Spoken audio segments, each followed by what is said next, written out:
মাধুর্যমণ্ডিত শ্রীধাম বৃন্দাবন, রাধা কৃষ্ণের যুগল মাধুর্যের বৃন্দাবন।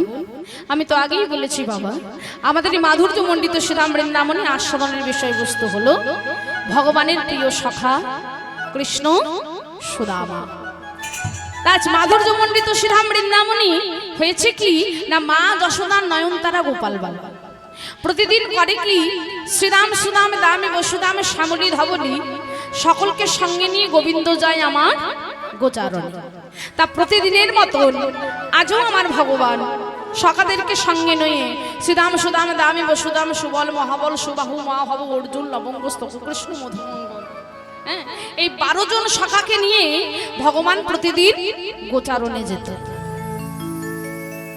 প্রতিদিন গোচারণে যেত 12 জন সখাকে নিয়ে। আর এই 12 জন সখার আবার 12 জন উপসখা ছিল, তাহলে 12 12 24। দাদা বলরাম 25 আর ভগবান নিজে কজন হলো 26। তা প্রতিদিন ভগবান এই 26 জন সখাকে নিয়ে গোচারণে গিয়ে খেলা করত। খেলাটার নাম কি না, ভগবান প্রতিদিন বনে গিয়ে যে খেলাটি খেলতো সেই খেলাটির নাম হচ্ছে বিনোদ খেলা। বিনোদ কথার অর্থ কি না, বি শব্দে হচ্ছে বিশেষ আর নোদ শব্দে হচ্ছে আনন্দ, মানে যে খেলায় বিশেষ আনন্দ হয় সেই খেলাটি খেলছেন আমার ভগবান। তা প্রতিদিন যখন ভগবান গোচারণে যেতেন, ওদিকে সুদামা, সুদামার মায়ের নাম হলো সুমুখী দেবী আর বাবার নাম হচ্ছে বুটুক মহাশয়।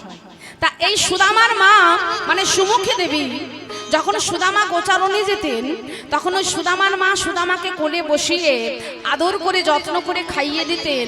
আর সুদামাকে বলতেন, দেখুন বাবা, আমরাও কিন্তু সন্তান মানুষ করছি, সন্তান আমরা সকলেই কিন্তু আমাদের বাড়িতে সন্তান আছে, কিন্তু মানাই আমরা সকলেই কিন্তু সন্তান মানুষ করছি, কিন্তু একটা কথা সব সময় মাথায় রাখবেন বাবা, সন্তানকে ভালোবাসা দিন, ভালোবাসা দিতে কিন্তু বারণ নাই।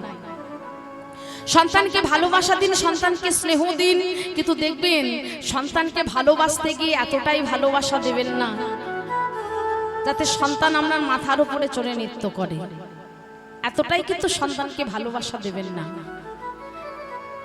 সন্তানকে শিক্ষা দিন, সন্তানকে বোঝাতে শিখুন।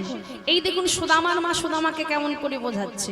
সুদামাকে কোলে বসিয়ে বলছে, দেখ সুদামা, তোকে যেমন আমি গর্ভে ধরেছি, তুই যেমন আমার ছেলে, তেমনি কৃষ্ণকে আমি গর্ভে না ধরলেও কৃষ্ণ কিন্তু আমার ছেলেরই মতো। দেখ সুদামা, তোর অঙ্গে যদি কোনো আঘাত লাগে তাতে যেমন আমার কষ্ট হয়, তেমনি কৃষ্ণের অঙ্গে যদি কোনো আঘাত লাগে তাতেও কিন্তু আমার কম কষ্ট হয় না রে সুদামা। তাই ভালো করে শোন, ওই বনে গিয়ে যখন কৃষ্ণের সঙ্গে খেলা করবি, তখন খেলা করতে করতে এমন কোনো খেলা খেলিস না যাতে কৃষ্ণের কোনো দুঃখ হয় বা কৃষ্ণের কোনো আঘাত লাগে। যখনই সুমুখে দেখে সুদামাকে কথাটা বলে দিয়েছে, তখন সুদামা নয়নের জলে বুক ভাসিয়ে কাঁদছে আর বলছে, মা, কেউ জানুক আর নাই জানুক, তুমি তো জানো যে আমি কৃষ্ণকে কত ভালোবাসি। তুমি কি করে বুঝলে মা? তুমি কি করে ভাবলে যে আমি কানাইকে কষ্ট দেব, কানাইকে যন্ত্রণা দেব? না গো মা, না, আমি কানাইকে কোনোদিন কোনো ব্যথা দিতে পারবো না। সুমুখে দেখি বলছে, বাবা আমি জানি তো, তাই আমি তোকে আরেকবার সাবধান করে দিলাম, দেখিস বাবা, বনে গিয়ে এমন কোনো খেলা খেলিস না যাতে কৃষ্ণের কোনো কষ্ট হয় বা দুঃখ হয়। ও মা, এর নাম হলো মা। আজকে দেখুন, আজ প্রত্যেকটা গ্রামে গঞ্জে সব জায়গায় শোনা যায় কি না, বাবা মায়ের বুক ফাটা কান্না। কি কান্না? না ছেলে দেখে না, ছেলে ভাত দেয় না, একটাই কথা, ছেলে দেখে না। মনে রাখবেন বাবা, এই স্বার্থের সংসারে কিন্তু তোমাকে কেউ ভালোবাসে না। যতদিন তুমি রোজগার করতে পারবে, যতদিন তোমার শরীরে ক্ষমতা থাকবে, ততদিন ছেলে বলবে বাবা, মেয়ে বলবে বাবা, বৌমা বলবে বাবা। কিন্তু যেদিন তুমি আর রোজগার করতে পারবে না, যেদিন তোমার শরীরে কোনো ক্ষমতা থাকবে না, সেদিন এই সংসার তোমাকে আবর্জনার মতন ছুঁড়ে ফেলে দেবে আস্থা করে। তাহলে বলুন তো বাবা, যে সংসার শুধু নিতে জানে, দিতে জানে না, তার জন্য কেন চোখের জল ফেলো গো? যে সংসার কোনোদিন তোমার চোখের জলের মূল্য দেয় না, যে সংসার অসময়ে বলতে জানে না বাবা কেমন আছো, মা কেমন আছো, সেই সংসার তোমাকে কি দেবে, কি আশা করো? কিচ্ছু দেবে না।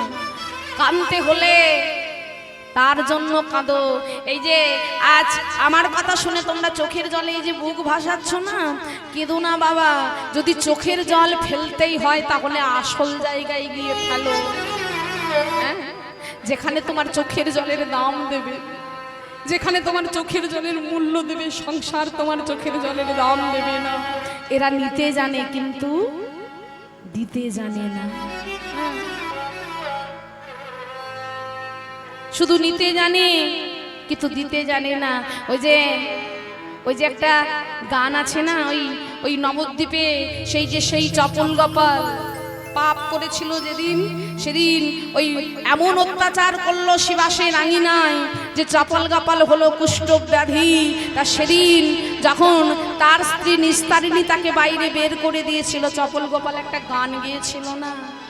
কোন গান? সে বলেছিল, দারুণ সংসারে এসব চরিত্র দেখিয়া আমার পরাণে লাগিছে ভয়।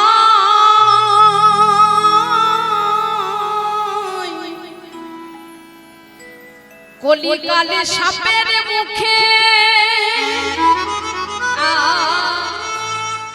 আবার শুতিয়া রয়েছে, আমার না জানি কখন কি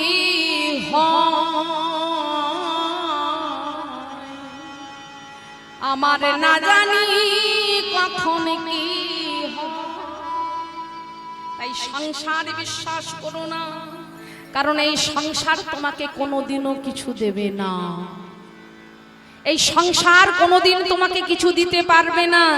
তাই সুদামার মা বারবার করে বলছে, সুদামা আমি তোকে সাবধান করে দিলাম, আমি তোকে সাবধান করে দিলাম বাবা, বনে গিয়ে এমন কোনো খেলা খেলবি না। বলে ঠিক আছে মা। এবার কি হয়েছে জানো?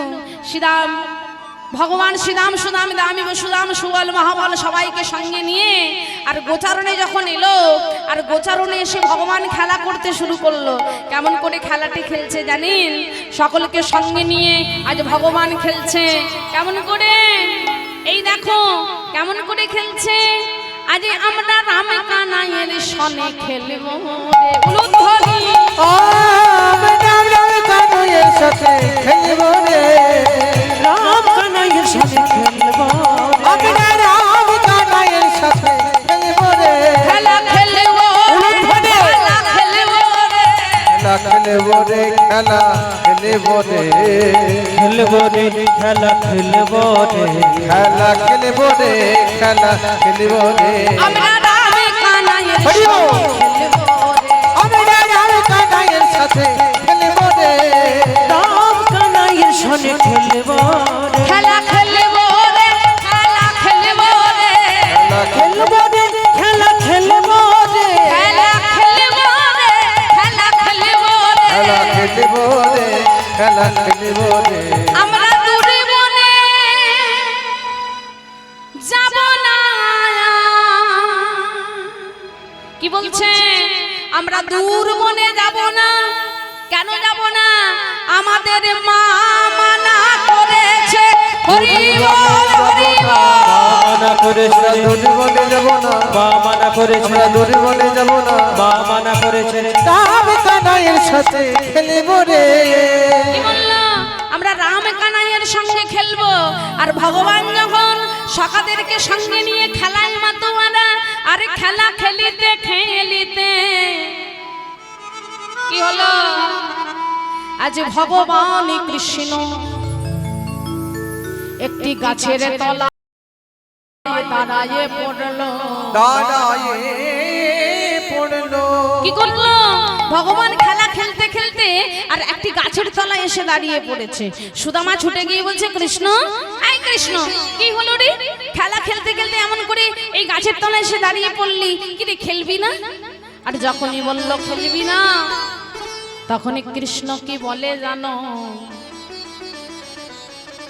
বলে সুদামা রে সুদামা রে রোজ রোজ তুই আমার খেলা খেলতে ভালো লাগে না ভালো লাগে না আমার কি বলছে বলছে রোজ রোজ আমার খেলা খেলতে ভালো লাগে না সুদামা বলছে রোজ রোজ খেলা খেলতে ভালো লাগে না মানে তাহলে কি তুই খেলবি না কৃষ্ণ তখন বলে শোনে সুদামা আজ যদি তুই কোনো নতুন খেলা খেলিতে পারিস তবে আমি খেলবো নতুবা কিন্তু আমি খেলবো না সুদামা মনে মনে ভাবছে হ্যাঁ রে কানাই নতুন খেলা তো আমি কিছু জানি না ভাই হ্যাঁ নতুন খেলা কি খেলবো হ্যাঁ নতুন খেলা তো আমি কিছু জানি না তখন কৃষ্ণ বলছে শোন সুদামা তুই যদি কোনো নতুন খেলা খেলতে না পারিস না তাহলে আমি কি তোর খেলা খেলবো না আমি চলে যাব সুদামা মনে মনে ভাবছে সর্বনাশ কানাই যদি চলে যায় আমরা কি নিয়ে খেলা করব তখন ভাবতে ভাবতে বলছে কৃষ্ণ এই কৃষ্ণ শোন আমি একটা নতুন খেলা জানি তুই খেলবি বলে কি খেলা আমি একটা নতুন খেলা জানি আর সেই খেলাটার কি নাম জানিস বলে কি নাম তখন সুদামা বলছে শোনে কানাই সেই খেলাটার নাম হলো কাঁধে করা আর কাঁধে চড়া কাঁধে চড়া কি নাম কাঁধে করা আর কাঁধে চড়া যখনই বলল তখন কৃষ্ণ বলছে হ্যাঁ রে সুদামা খেলাটা তো তুই ভালোই বলেছিস কিন্তু কাঁধে করবেই বা কে আর কাঁধে চড়বেই বা কে এটা তো বলতে পারছি না কাঁধে করবে কে আর কাঁধে চড়বেই বা কে তখন কৃষ্ণ বলছে শোন সুদামা এর জন্য একটা কাজ করতে হবে কি কাজ না আজ আমি সাতুরি পাতবো সাতুরি পাতা মানে বাবা এখনকার আপনারা যেটাকে বলেন লটারি হ্যাঁ তা বলছে সাতুরি পাতবো কি করে পাতবো না ওই দেখ সুদামা ওই যে কদম্ব বৃক্ষ দেখছিস না ওই কদম্ব বৃক্ষ থেকে তুই 26টা পাতা তুলে নিয়ে আসবি আর ওই 26টা পাতা তুলে নিয়ে এসে আমাকে দিবি আর ওই 26টা পাতার মধ্যে আমি একটা পাতা ছেঁদা করে দেব হরি বল কি বললো বুঝতে পারলেন বলছে 26টা পাতার মধ্যে আমি একটা পাতা ছেঁদা করে দেব তারপর না ওই ছেঁদা পাতা যারে ভাগ্যে পড়িবে সেই হবে এই খেলাই চোর আর সে প্রত্যেকটি রাখালকে কেশি ঘাট থেকে বংশীবন কাঁধে করে নিয়ে যাবে আর নিয়ে আসবে সুদামা বলছে বাবা কৃষ্ণ বুদ্ধিটা তো তুই মন্দ বলিসনি হ্যাঁ ভালোই বলেছিস ভালোই বলেছিস খারাপ বলিসনি তাই সুদামা ছুটে গেল ওই কদম্ব বৃক্ষে আর কদম্ব বৃক্ষে গিয়ে যেই না 26টা পাতা তুলে নিয়ে এসেছে আর 26টা পাতা তুলে নিয়ে এসে যেই ভগবানকে দিল অমনি ভগবান কি করলো জানো 26টা পাতার মধ্যে একটা পাতা ছেঁদা করে দিল আর যখন ছেঁদা করে দিল তখন সবাইকে ডাকছে এই সুদামা সুদামা তোরা পাতা নিয়ে যা তাই ভগবান করছে কি সবাইকে একটা করে পাতা দিচ্ছে এই নে সবাই একটা করে পাতা নে এই নে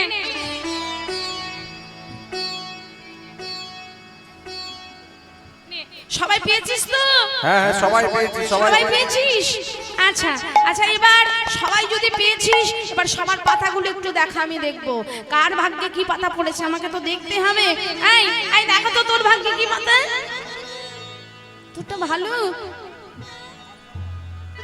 আমারটাও ভালো তোরটাও ভালো যা বাবা সবার ভাগ্যেই যদি ভালো পাতা তাহলে ছেঁদা পাতা গেল কই সুদামা কৃষ্ণ মনে মনে ভাবছে সবারই যদি ভালো পাতা পড়লো তাহলে ছেঁদা পাতা গেল কই আর যেই বলেছে ছেঁদা পাতা গেল কই তখন সুদামা পেছনে থেকে বলিছে কানাই রে তুই সবার হাতের তো খবর নিলি ভাই কিন্তু তোর নিজের হাতের তো খবর নিলি না নিতাই কি বলছে তুই তো সবার হাতের খবর নিলি তোর হাতের খবরটা কে নেবে আর যেই বলেছে তোর হাতের খবর নেবে তখন কৃষ্ণ নয়নের জলে বক্ষ ভাসাইয়ে কাঁদেছে। কি বলছে? বলছে সুদামা রে, সারাটা জীবনে যে অন্যের ভালো করে তার কি কখনো নিজের ভালো হয় সুদামা? কি গো বাবা হয়? আচ্ছা বলুন তো, বলছে সারাটা জীবনে যে অন্যের ভালো করে তার তো কোনোদিনও ভালো হয় না রে সুদামা। আচ্ছা বাবা, আপনারা তো সকলে সংসার করেছেন, আপনারা সকলে সংসার করছেন। আচ্ছা বলুন, আপনার স্ত্রী কিসে ভালো থাকবে আপনি সে খবরটা রেখেছেন বাবা? আপনার ছেলে কি করলে ভালো থাকবে আপনি সেটাও করছেন, আপনার মেয়ে কি করলে সুখে থাকবে আপনি সেটাও করছেন, এমনকি আপনার জামাই কি করলে মেয়েকে ভালো রাখবে আপনি আমার সেটাও কিন্তু ভাবছেন। কিন্তু বলুন তো বাবা, ওই সবার ভালো থাকার খবর নিতে গিয়ে কোনোদিন আপনার সংসারে কোনোদিন কি কেউ আপনাকে জিজ্ঞাসা করেছে যে আপনি কিসে ভালো থাকবেন? কি কেউ জিজ্ঞাসা করেছে যে আপনি কি করলে ভালো থাকবেন? কারণ স্বার্থের সংসারে কেউ কাউকে ভালোবাসে না। তাই তো ভগবান বলছে সারাটা জীবন যে অন্যের ভালো করে তার কি কখনো নিজের ভালো হয় রে সুদামা? বাবা মনে রাখবেন, ভক্ত কিন্তু সবাই হতে পারে না বাবা। কেন না? শাস্ত্রে বলেছে ভক্ত হওয়া বড় শক্ত কথা, যদি বৈষ্ণব ভাবি না রয় আর ভক্ত আরাধিলে কৃষ্ণ ধন মিলে, এ বাক্য জানিও নিশ্চয়। তিনি আরো বলেছেন, বলছে ভক্ত হওয়া বড় শক্ত কথা, পণ্ডিত রইল বসে আর গাছের ফলটি গাছে রইল, বৃন্ত পড়ল খসে। মানে বেদ রামায়ণ মহাভারত উপনিষদ পড়ে পণ্ডিত হওয়া যায়, কিন্তু বলুন তো বাবা ভক্ত হওয়া যায়? কি গো যায়? বেদ রামায়ণ পড়ে দুটো জ্ঞানের কথা বলা যাবে, কিন্তু ভক্ত হওয়া যাবে? যাবে না। তারপর কি বলছে? গাছের ফলটি গাছে রইল। এখানে গাছটিকে না, গাছটি হচ্ছে অনন্ত কোটি ব্রহ্মাণ্ডের মালিক। তাহলে ভগবান যদি বৃক্ষ হয়, ফল কোনটি বলুন তো? ফল কোনটি? ফল হচ্ছে আমাদের এই চৈতন্যময় আত্মা। আচ্ছা মা, মানুষ যেদিন মারা যায় সেদিন আত্মাটিকে দেহে থাকে? থাকে না। মানুষ মারা যায়, আত্মাটাও বেরিয়ে চলে যায়। তাই কি বলছে? গাছের ফলটি গাছে রইল, মানে আত্মাটি ভগবানের কাছে রইল, বৃন্ত পড়ল খসে। বৃন্ত শব্দে কোনটা? এই যে হরিবল হরিবল দেহটা গো, এই তো গরব করি আমার ছেলে, আমার মেয়ে, আমার ঘর, আমার বাড়ি, আমার সংসার। কে কার গোমা? এই সংসারে কেউ কারো নয়, কেউ কাউকে ভালোবাসে না, শুধুমাত্র ভালোবাসার অভিনয়। ভগবান বলছে জানিস আমার দুটো সময় মনে হাসি পায় রে। কখন জানিস? যখন কোনো রুগী ডাক্তারের কাছে গিয়ে বলে যে ডাক্তারবাবু আপনি আমাকে বাঁচিয়ে দিন, আর ডাক্তার তখন বলে তোমার কোনো চিন্তা নাই, আমি যখন আছি তোমাকে বাঁচিয়ে দেব। ভগবান বলছে তখন আমার খুব হাসি পায়। কেন জানিস? কারণ মনে মনে ভাবি যে যার নিজের জীবনটারই গ্যারান্টি নাই, সে আবার অপরকে গ্যারান্টি দেয় রে। বল। আর আমি আরেকটা সময় হাসি কখন জানিস? যখন দু ভাইয়ে ঝামেলা করে পথের মাঝে একটা ফিতে ফেলে দিয়ে বলে তোর অর্ধেকটা আর আমার অর্ধেকটা। ভগবান বলছে আমি তখনও হাসি আর মনে মনে ভাবি কার জমি, কার জায়গা আর কে ভাগাভাগি করে রে। বাবা আমি কোনোটাই তো নিয়ে আসিনি গো, কি জন্য আমার আমার করে মরো? কোনোটাই তো আমার নয়। আমি একটা জিনিস, আপনারা বলুন তো, একটা জিনিসের নাম করুন তো যেটা আমার, একটা বলুন। কিন্তু তবু আমার আমার আমার ছেলে, আমার মেয়ে, আমার ঘর, আমার বাড়ি, আমার সংসার, আমার গাড়ি, সব আমার। আচ্ছা বলুন তো মা, ঘর যদি আমার, সংসার যদি আমার, ছেলে যদি আমার, মেয়ে যদি আমার, আত্মীয় যদি আমার, স্বজন যদি আমার, সবই যদি আমার, তাহলে আমি কার গো? আমি কার? কোথা থেকে এসেছি, কোথায় যাব? যেদিন মন জানতে চাইবে যে আমি কে, সেদিন জানবে তুমি প্রকৃত মানুষ হয়েছ। এমন কর্ম করো যাতে যেদিন তুমি মরে যাবে তুমি হেসে হেসে চলে যাবে, কিন্তু জগৎবাসী সবাই তোমার জন্য কাঁদবে। এমন কর্ম করো। তাই তো এই যে একটা গান আছে না, মনে হয় আপনারা শুনেছেন কোন গান বলে পৃথিবী যেমন আছে হরি বল হরি বল হরি বল ও গো তেমনই ঠিক রবে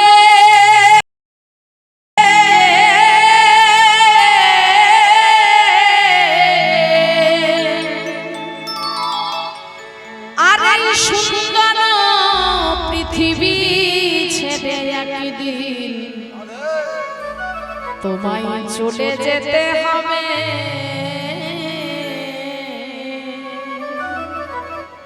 কোন দিন যেদিন নগদ কালো তাগিদ মাত্র আর নেমে আসবে যাবে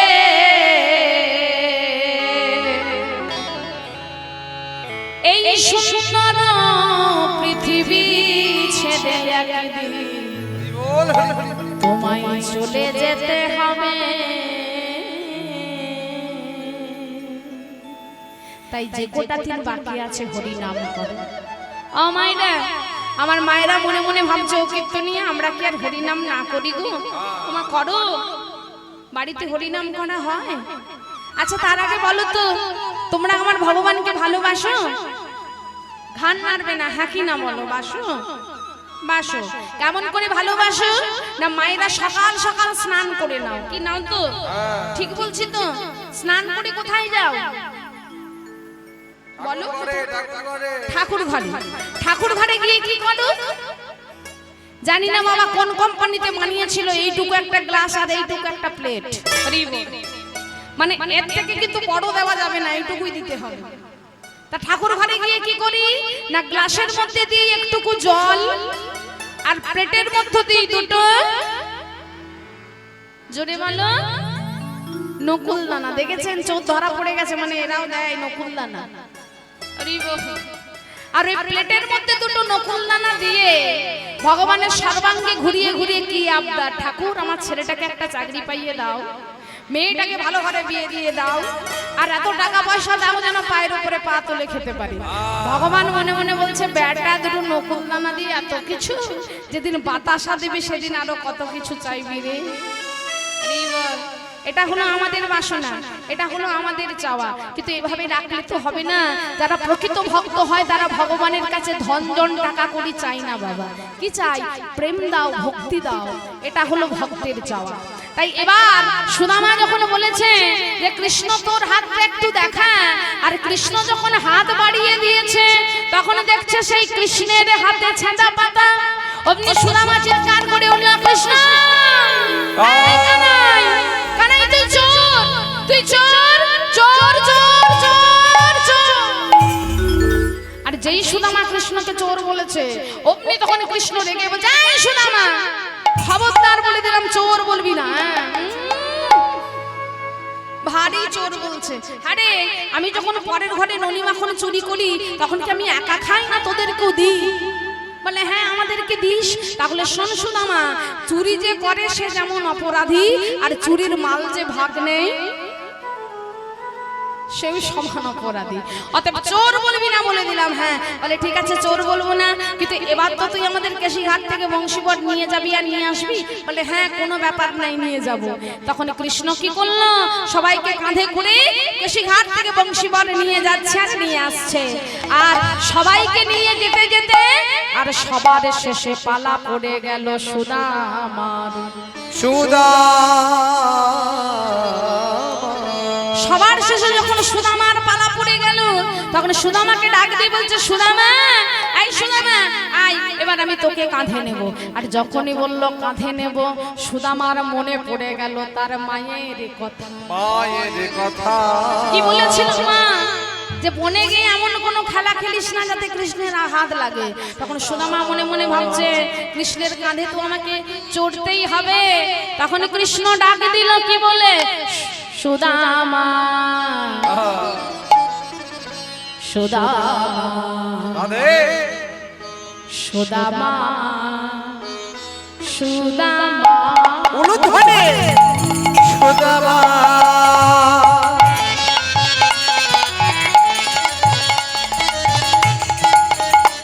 সুদামা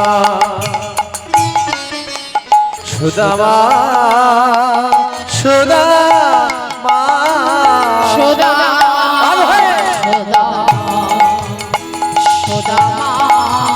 সুদামা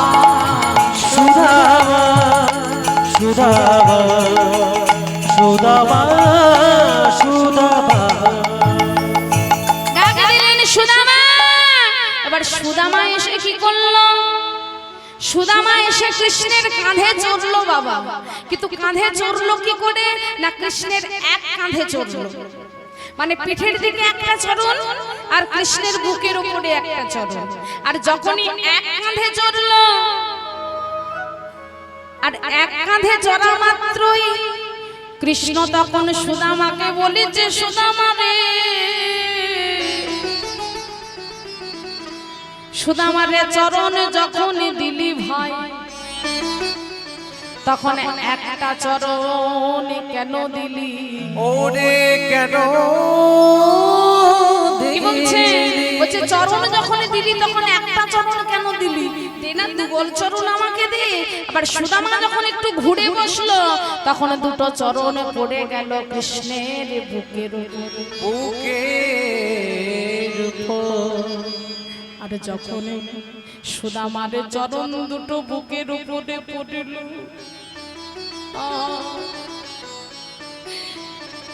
তখন ভগবান কৃষ্ণ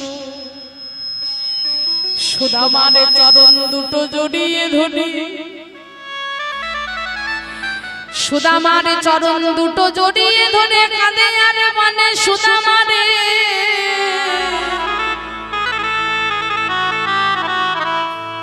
সুদামারে এতদিন ধরে আমি তো এদিনের জন্য অপেক্ষা করেছিলাম, তাই সুদামারে সুদামারে তোর চরণ আমার বুকে জড়িয়ে ধরে আজ আমার কত নয় আনন্দ হচ্ছে সুদামা। এতদিন তো আমি তোদের কাঁধে চড়ে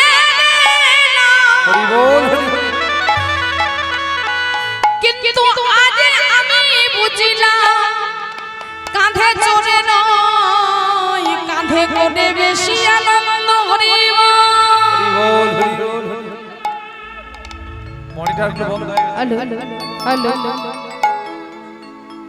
তোদেরকে কাঁধে চড়ে বেশি আনন্দ, তাই ভগবান কৃষ্ণ সুদামার চরণ দুটো নিজের বক্ষের উপরে জড়িয়ে ধরে নয়নের জলে বক্ষ ভাসায় কাঁদছে। এই হলো আমার ভগবান। তাই তো বলেছে, বলছে ভক্ত যদি ক্রায় মনে কোনো বাঞ্ছা করে, আর ভগবানের সাধ্য নাই সে বাঞ্ছা নাহি পুরে। কিন্তু ভক্তের বাসনাটা তো ভক্তের মতো হতে হবে বাবা। ভক্তের বাসনা তো ভক্তের মতো হবে। ভক্ত কোনোদিনও ভগবানের কাছে তো গাড়ি বাইরে সুখ চাই না। সে কি বলে, প্রভু তুমি আমাকে যত কষ্ট যত যন্ত্রণা দেবে দাও, কিন্তু তবু যেন তোমার চরণ থেকে আমাকে বঞ্চিত করো না, তবু যেন তোমার চরণ ছাড়া আমাকে তুমি করে দিও না। এই হলো ভক্তের ভালোবাসা, এটা হলো ভক্তের চাওয়া, এটা হলো ভক্তের পাওয়া। ভক্তরা ভগবানকে কেমন ভাবে ভালোবাসবে? ভগবান বলেছে, উরি আমার জন্য কেউ যদি একটু কেঁদে কেঁদে আমাকে ডাকে, আমি আমার আত্মাটাকে জনমে জনমের মতো তার কাছে বিক্রয় করে দিই। তাই হলো কি, সুদামার চরণ দুটো জড়িয়ে ধরে আর কৃষ্ণ করছে কি, কেশি ঘাট থেকে বংশীবা ছুটতে ছুটতে যাচ্ছে আর আসছে, যাচ্ছে আর আসছে। তখন সুদামা ডাক দিল, কানা ও কানা, এত জোরে দৌড়াস না, এত জোরে দৌড়াস না ভাই, আমি যে পড়ে যাব। এত জোরে দৌড়াস না, আমি তো পড়ে যাব। আর যেই বলেছে পড়ে যাবো বাবা, অমনি ভগবান খুব হাসছে। কি বললি সুদামা? দাঁড়া দাঁড়া দাঁড়া, কি বললি? তুই পড়ে যাবি?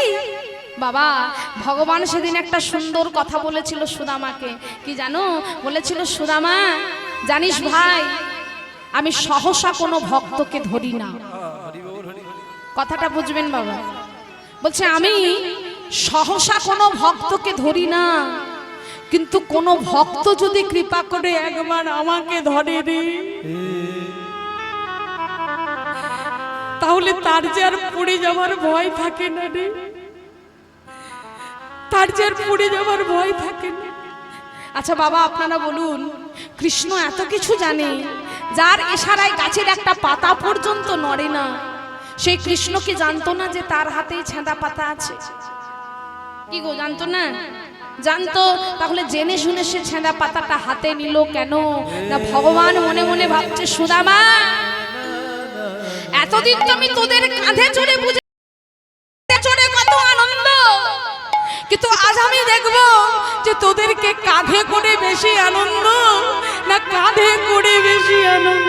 ওরে সুদামা, তাই বলছে সুদামা তোর কোনো ভয় নাই, তুই চুপটি করে বসে থাক, আমি তোর কোনো চিন্তা নাই, আমি তোকে ফেলে দেব না। এবারে কেশিঘাট থেকে বংশীবা তখন ছুটতে ছুটতে যাচ্ছে আর আসছে, যাচ্ছে আর আসছে, আর যেতে যেতে দুপোটা চোখের জল পড়ে গেল সুদামার চরণে। কি জল, কি জল কোথা থেকে এলো আমার চরণে? তবে কি গগনে? না, গগনে তো মেঘ নাই। আর তাছাড়া গগনে মেঘ থাকলে সেই বৃষ্টির ফোঁটা প্রথমে তো আমার মাথায় পড়বে, আমার চরণে তো পড়বে না। তাহলে জল কোথায়? তবে কি আমার ভাই কানাই কাঁদছে? কানাই, ও কানাই, একবার আমার দিকে তাকা না ভাই। কানাই, একবার আমার দিকে তাকা না। আর যখনই কৃষ্ণ সুদামার দিকে তাকালো, অমনি সুদামা দেখছে যে কৃষ্ণের চোখের জলে কৃষ্ণের বদন ভিজে যাচ্ছে। কৃষ্ণ, কি হয়েছে রে? কাঁদছিস কেন? তোর চোখে জল কেন রে?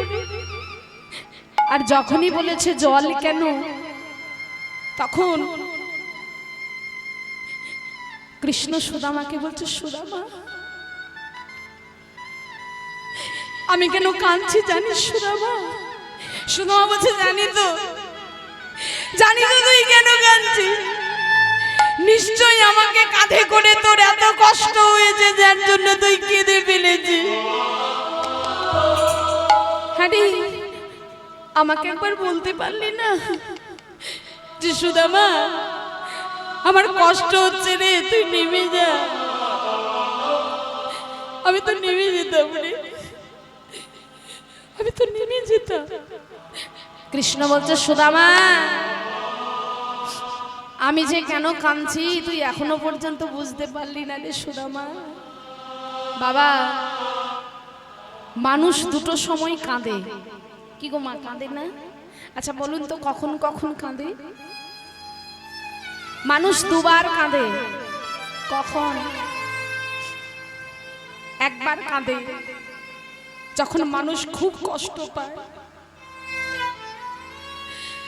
যখন না বলা কথা কাউকে বলা যায় না, যখন মনের কোণে জমে থাকে অনেক ব্যথা, অনেক যন্ত্রণা,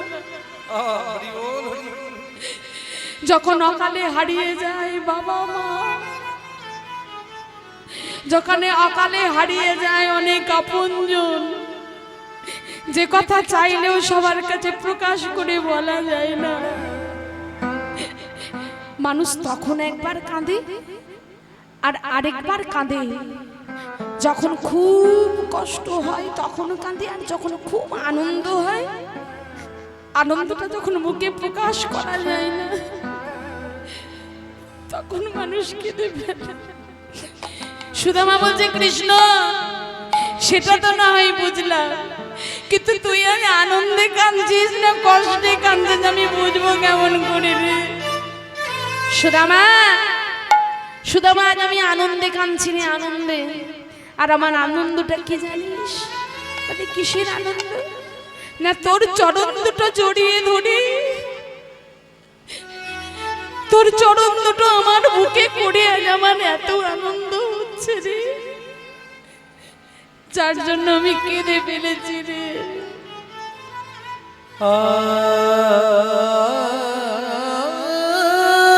যার জন্য আমি কেঁদে ফেলেছি। বাবা, এই হলো আমার ভগবান।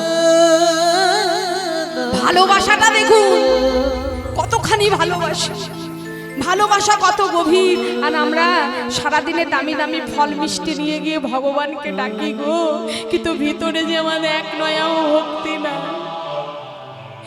ভক্তি দিয়ে নয়, ভগবানকে আমরা টাকা দিয়ে কিনতে যাই। বাবা, এই কলিযুগের মাটিতে যেমন বাজারে অনেক কিছু বিক্রি হয়, যেমন পয়সা দিলে অনেক কিছু পাওয়া যায়, তেমনি কলিযুগের মাটিতে ভগবানও কিন্তু বিক্রি হয়। কি শুনেছেন? কোনোদিনও শুনেছেন ভগবান বিক্রি হয়? ও মা, এটা শুনেছেন? শোনেননি? ভগবানও বিক্রি হয়, কিন্তু কি দিয়ে বিক্রি হয়? ভগবানকে কিনতে গেলে কি লাগে? টাকা নয়। ভগবানকে কিনতে গেলে দামি দামি সম্পদ নয়। ভগবানকে কিনতে গেলে ব্যাংকে লাখ লাখ টাকা জমাতে হয় না। তবে কিনতে গেলে প্রয়োজন কি? না তুলসী দল মাত্রে না চলস্য চুলুকে নবা বিক্রি নিতে সমদমানম ভক্তব্য ভক্তবৎসল। কেউ যদি দুটো তুলসী পত্র দিয়ে আর তাতে দুপোটা চোখের জল দিয়ে দুহাত তুলে হা গোবিন্দ বলে ডাকতে পারে, আমার ভগবান আমার এই আত্মাটাকে জনমে জনমের মতো তার কাছে বিক্রয় করে দেয় গো। কিন্তু ভালো তো বাঁচতে হবে। তখন সুদামা বলছে, কৃষ্ণ তুই আমাকে এত ভালোবাসিস? হ্যাঁ কৃষ্ণ, আমাকে এত ভালোবাসিস রে? হরে কৃষ্ণ, আজ আমি কিছু চাইবো, আমাকে দিবি? বলে কি চাস? কৃষ্ণ, আমি তোর কাছে অন্য কিছু চাই না রে। বাবা, সুদামা তো চাইলে চাইতে পারতো যে আমাকে দামি দামি অর্থ সম্পদ, ঘর দাও, বাড়ি দাও, আরো অনেক কিছু দাও, কিন্তু সুদামা তা চাইলো না। সুদামা কি চাইলো?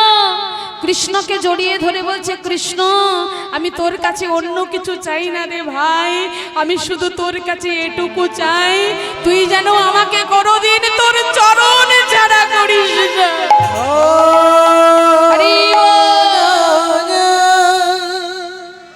আর যেই বলল চরণ ছাড়া করিস না, তখন কৃষ্ণ খুব হাসছে আর বলছে, সুদামা তোকে কি করে আমার চরণ ছাড়া করব রে? কারণ আমার চরণ পাবার জন্যই তো তোর জন্ম হয়েছে। আরে বল, কথাটা বুঝবেন বাবা। কৃষ্ণ বলছে তোকে কি করে চরণ ছাড়া করব, কারণ আমার চরণ পাবার জন্যই তো তোর জন্ম হয়েছে। আচ্ছা বলুন তো, এই সুদামাকে কে? এই সুদামা বলুন তো। হ্যাঁ, এই সুদামা হলো অযোধ্যার রাজা দশরথের মধ্যম পুত্র, যার নাম হলো রামানুজ ভরত। ঘটনাটা ঘটেছিল কোন দিন? মায়ের একটু ভালো করে শোনো। ঘটনাটা কোন দিন ঘটলো? যেদিন অযোধ্যায় রামকে রাজা রূপে অভিষেকৃত করব ভাবলেন দশরথ। রাম রাজা হবে সবাই যখন শুনলো, তখন সকলে আনন্দ করছে। কেন না তাদের প্রিয় রাম রাজা হবে। কিন্তু বাবা, সবাই আনন্দ করলে কি হবে? তার মাঝখানে একজনের হয়ে গেল নিরানন্দ। সে কে? সে হলো কৈকেয়ীর দাসী মন্থরা। মন্থরা যখন শুনলো যে অযোধ্যার রাজা রাম হবে, তখন ছুটে গেল কৈকেয়ীর কাছে। কেন না দেখবেন বাবা, সৎ সঙ্গে যেমন স্বর্গবাস, তেমনি অসৎ সঙ্গে নরকবাস। সঙ্গটা ভালো করতে হবে। আর সঙ্গ যদি জীবনে ভালো করতে না পারেন, ভালো কোনোদিনও আপনার হবে না। এই দেখুন সঙ্গ দোষে কি হলো। মন্থরা গিয়ে বলছে, হ্যাঁ রে কইকেই, তুই এখানে বসে আছিস, ওদিকে কি হয়েছে জানিস? বলে কি হয়েছে? না, অযোধ্যার রাজা নাকি রাম হবে। আচ্ছা বাবা, আপনারা বলুন তো, কইকেই ভালো না কইকেই খারাপ? ও মা, এটা ভালো না খারাপ গো? ভালো, কিন্তু সবাই তো বলে যে সৎ মা যদি হতে হয় কইকের মতো যেন না হয়, বলে না যে সৎ মা হবে হবে, কিন্তু কইকের মতো যেন হইও না বাবা। তাহলে কইকেই ভালো কি করে হয়? বলছে শোনো, এই কইকের মতন সৎ মা যেন কারুর না হয়, এ কথা বললে কি হবে? কারণ এই কইকের মতো এত মাতৃ স্নেহরও কিন্তু কারুর ছিল না। কেন না, এই কইকেই রামকে এত ভালোবাসতো যে নিজের ছেলে ভরতকে সারাটা জীবন মাতুলালয়ে মানে মামা বাড়িতে রেখেছিল, কিন্তু তবু কিন্তু রামকে নিজের কাজ ছাড়া করেনি। রামকে এত ভালোবাসতো, নিজের ছেলে ভরতকে মামা বাড়িতে রেখেছিল, কিন্তু রামকে নিজের কাজ ছাড়া করেনি। তাহলে বলুন বাবা, যে মায়ের মনে এত স্নেহ, কি এমন হলো যে তার জন্যই রামকে বনে যেতে হলো? না, এই যে অসৎ সঙ্গ, সঙ্গ ভালো করলো না। তখন যেই বলেছে যে রাম নাকি রাজা হবে, তখন কইকেই বলছে, বাহ মন্থরা, এ তো খুব ভালো কথা যে আমার বড় রাম রাজা হবে। তখন মন্থরা বলছে, হ্যাঁ রে কইকেই, নিজের ভালো তো পাগলেও বোঝে রে। নিজের ভালো সে তো পাগলও বোঝে, আর তুই বুঝলি না? বলে কেন, কি ভালো? বলে হ্যাঁ রে, রাম যদি অযোধ্যার রাজা হয়ে যায় তাহলে তোর ভরতের হবেটা কি? এই দেখুন, এই যে কানে বিষ দিয়ে দিল যে তোর ভরতের হবে কি। তখন কইকেই মনে মনে ভাবছে, মন্থরা কথাটা তো মন্দ বলেনি, রাম যদি রাজা হয় আমার ভরতের কি হবে? তখন বলছে, হ্যাঁ রে মন্থরা, তাহলে আমি কি করব? না, তুই এক্ষুনি ছুটে যা দশরথের কাছে। দশরথের কাছে গিয়ে, তোর মনে আছে যে তুই দশরথের কাছে তোর দুটো বর পাওনা আছে? বাবা আপনারা জানেন যে কইকেই দশরথের কাছে দুটো বর পাওনা ছিল, জানতেন? বলুন তো কখন? না, যখন ওই অযোধ্যার রাজা দশরথের অঙ্গে এমন একটা বাণ নিক্ষেপ হয়েছিল, আর সেই বাণের আঘাতে জায়গাটা এমন একটা ক্ষত হয়েছিল, কোনো ঔষধে কিন্তু ক্ষতটা ভালো হচ্ছে না। তখন রাজবৈদ্য এসে বললেন যে যদি কেউ ওষুধ লেপন করে করে সেটাকে ভালো করতে পারে তবেই ভালো হবে। হ্যাঁ, আর যেই বলেছে ওষুধ লেপন করতে হবে দিবারাত্রি, তখন সবাই বলছে যে দিনের বেলায় তো ওষুধ লাগাবে, কিন্তু রাত্রি জেগে ওষুধ লাগাবে কে?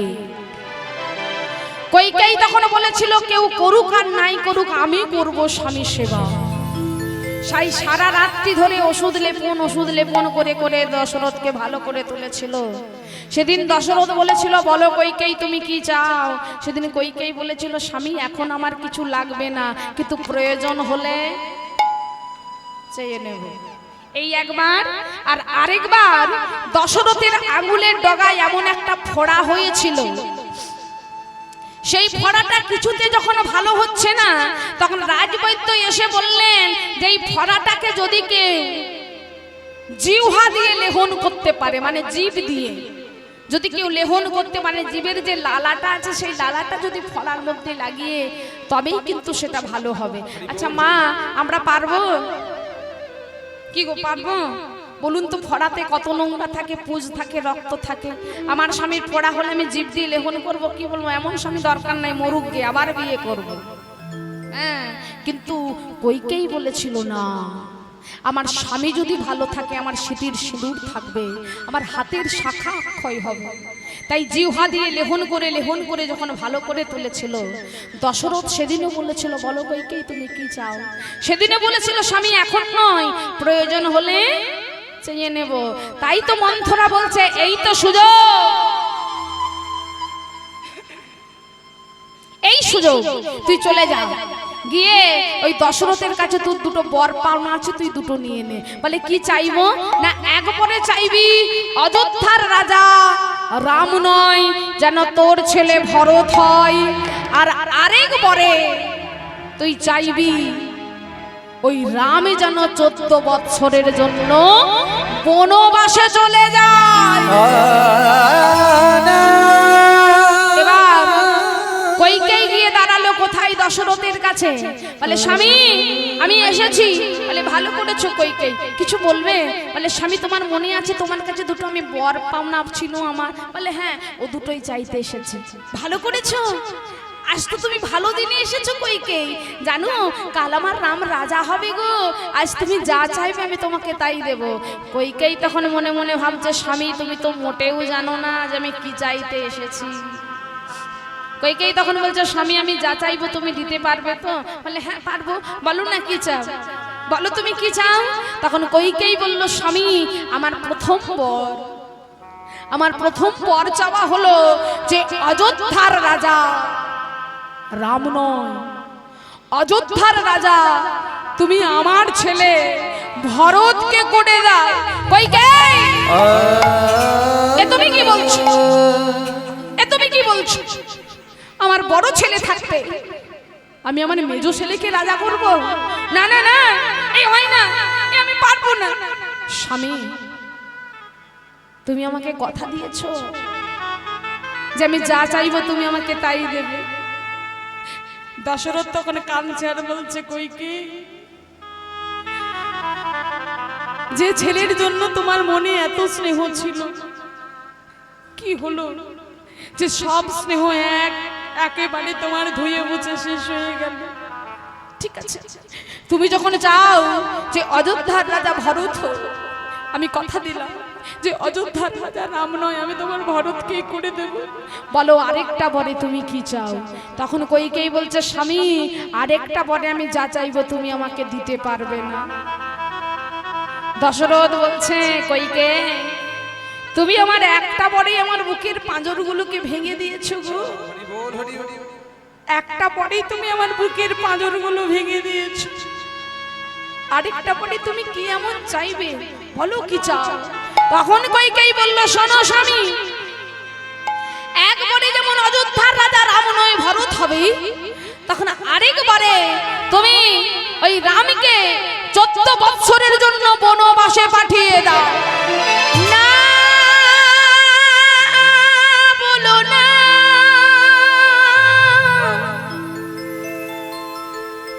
এমন কথা বলো না,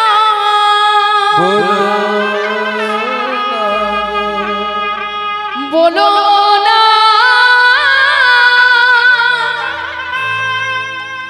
বলো না, আমায় বলো, বলো না গো,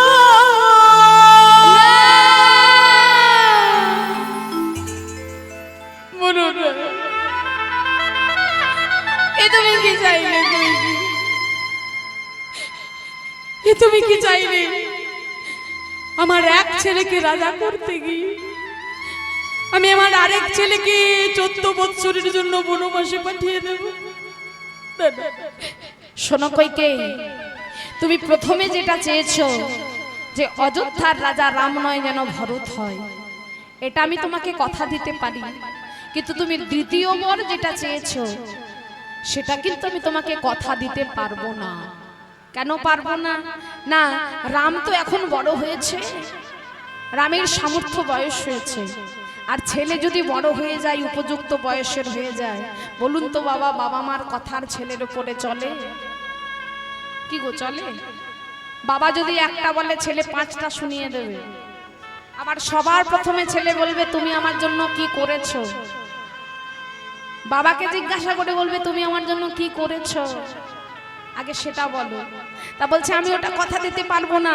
অদূরে দাঁড়িয়েছিল রাম, রাম তখন ছুটে এসে বলছে বাবা এ আপনি কি বলছেন? আপনি যা চান আমি তাই করব। আমার মা যদি চাই আমি বনবাসে চলে যাই, আমি তাই চলে যাই। তাই রাম সীতা আর লক্ষণ 3 জনে চলে গেল বনবাসে। আর এদিকে ভরত যখন মামা বাড়ি থেকে এসে সব শুনলো যে আমার মায়ের জন্য দাদাকে বনে যেতে হয়েছে। তখন ভরত ছুটে গেল মায়ের কাছে, মা তোমার জন্য আমার দাদাকে বনে যেতে হয়েছে। মা শোনো, আজ আমি তোমাকে তোমার ছেলে হয়ে অভিশাপ দিলাম, যতদিন জগৎ সংসার রবে, যতদিন আকাশে চন্দ্র সূর্য থাকবে, ততদিন এই জগৎ তোমাকে আঙুল দেখিয়ে তোমাকে সবাই চেনাবে বিমাতা নামে। আর জগৎ সবাই তোমাকে আঙুল দেখিয়ে দেখিয়ে বলবে যে সৎ মা যদি হতে হয় কইকেয়ীর মতো যেন না হয়। চলে গেল ভরত বনে রামকে ফিরিয়ে আনার জন্য। কানতে কানতে চলেছে, আর বনে গিয়ে দাদার চরণ দুটো জড়িয়ে ধরে বলছে, দাদা গো ফিরে চলো দাদা, আমি আমার মায়ের হয়ে তোমার কাছে ক্ষমা চাইছি, দাদা ফিরে চলো। রাম তখন বলছে, ভরত আমি জানতাম ভাই তুই আসবি, কিন্তু ভরত রে আমি তো এখন ফিরে যেতে পারবো না ভাই, আমি এখন ফিরে যেতে পারবো না, কারণ আমি আমার বাবাকে প্রতিশ্রুতি দিয়ে এসেছি। দাদা তোমার চরণ দুটো জড়িয়ে ধরে বলছি, দাদা ফিরে চলো না, দাদা ফিরে চলো না। রাম বলল, না রে ভাই আমি এখন ফিরে যাব না, তবে আমি তোকে কথা দিলাম 14 বৎসর থেকে যেদিন আমি বাড়ি ফিরবো আমি সেদিন আমি তোর কাছেই যাব। ভরত তখন কাঁদছে আর বলছে, দাদা ফিরেই যদি না যাবে তাহলে তোমার ওই চরণের পাদুকা দুটো তো আমাকে দাও। রাম বলছে, ভাই আমার চরণের পাদুকা দুটো নিয়ে কি করবি রে? কেন দাদা, এই 14টা বৎসর যখন তুমি অযোধ্যায় থাকবে না, তখন তোমার ওই চরণ পাদুকা দুটো আমি সিংহাসনে বসিয়ে মাটিতে বসে বসে রাজ্য শাসন করব। রাম তখন ভরতকে জড়িয়ে ধরে বলছে, ভাই রে মতন ভাই আমি জনমে জনমে যেন পাই রে। দাদা তোমার চরণ পাদুকা দুটো দাও না, দাদা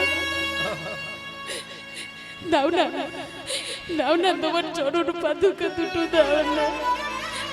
রামের চরণ পাদুকা দুটো মাথায় নিয়ে বাবা ভরত ফিরে এলো অযোধ্যায়। 14টা বৎসর, একটা নয়, দুটো নয়, তিনটে নয়, চারটে নয়, 14টা বৎসর রামের পাদুকা দুটো সিংহাসনে বসিয়ে আর মাটিতে বসে বসে ভরত রাজ্য শাসন করেছিলেন। 14 বৎসর পর যখন রাম ফিরে এলো অযোধ্যায়, তখন রাম এসে দেখছে যে তার চরণ পাদুকা দুটো সিংহাসনে আর ভরত মাটিতে বসে বসে রাজ্য শাসন করছে। রাম তখন ছুটে গিয়ে ভরতকে জড়িয়ে ধরে বলছে, ভাই তুই আমাকে এত ভালোবাসিস ভাই, তা তুই যখন আমাকে এত ভালোবাসিস বল তুই কি চাস। আর যখনই বলল কি চাস, তখন ভরতে কেঁদে কেঁদে বলে, দাদা গো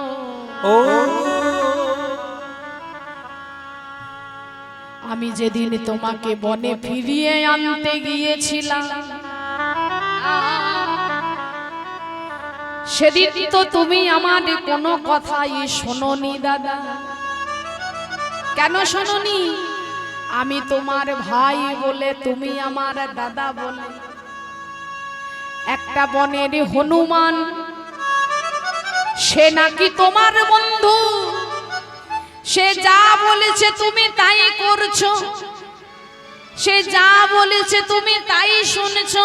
কেন শুনছো না? সে তোমার বন্ধু বলে।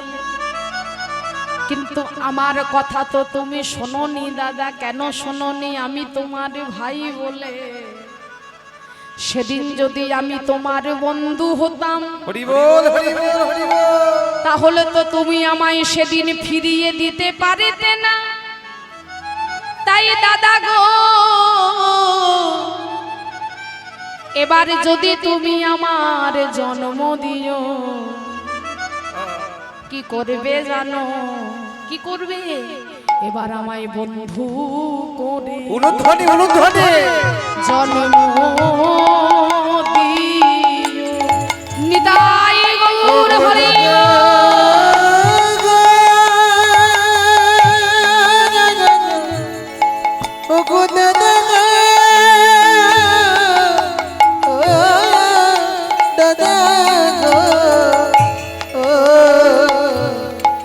তুমি আমায় বন্ধু বন্ধু করে আমায় জনম দিও আমায় বন্ধু করে জন্ম দিও আমায় বন্ধু করে জনম দিও আমি আগে তো কিছুই চাই না দাদা বন্ধু করে জন্ম দিও আমি আর তো কিছু চাই না দাদা বন্ধু করে জন্ম দিও। কি বললো অন্য কিছু নয় এবার আমায় বন্ধু করে পাঠিও ভগবান বললেন তথাস্তু তাই হবে বাবা সেই ভরণ আজ এখানে হলো সুদামা এবার কৃষ্ণ যখন সুদামাকে কাঁধে নিয়ে যাচ্ছে আর যেতে যেতে কি হলো জানো আরে সুদামা রে লইয়া কৃষ্ণ ছুটিয়া চলিল রে উলুধ্বনি সুদামা রে লইয়া কৃষ্ণ ছুটিয়া চলিল রে